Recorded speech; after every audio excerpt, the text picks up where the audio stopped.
The American President Mr. Trump is preparing to restore ties with Russia and lift sanctions that has been imposed on the Kremlin.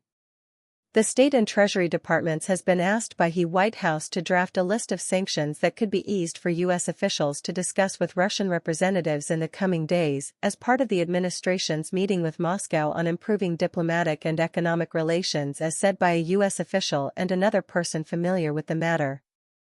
In an interview recorded on Monday before the announcement of the suspension, Vance said that giving the U.S. an economic interest in the future of Ukraine would serve as a security guarantee, a reference to the minerals deal about which Zelensky had been summoned to Washington, only to be berated and turned out of the White House.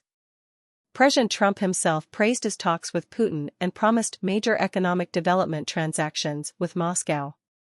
After talks with his Russian counterparts last week in Saudi Arabia, U.S. Secretary of State Marco Rubio, once known as a foreign policy hawk, said that a Russia-Ukraine peace deal could unlock incredible opportunities for the United States to partner with Russia.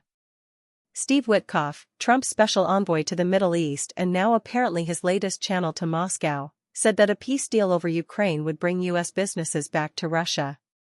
Mike Waltz, the U.S. National Security Advisor, told reporters that 1 week of diplomacy with Moscow could quickly lead to very productive and stabilizing relationships with the country that a former Republican presidential candidate once called the United States' main geopolitical foe.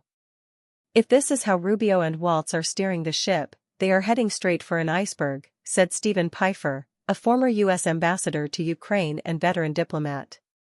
The problem is not just that economic normalization and sanctions relief are some of the most coveted items on the Kremlin's wish list, behind only the annihilation of Ukrainian nationhood.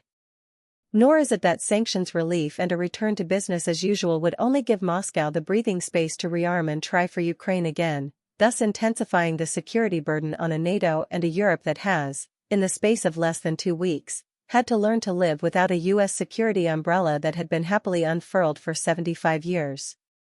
One big issue is that a U.S. pledge to restore economic relations means a relief in sanctions, just when the United States and the West had finally managed to get Russia to a place where the curbs on energy exports, tech imports, and other money movements were finally paying dividends.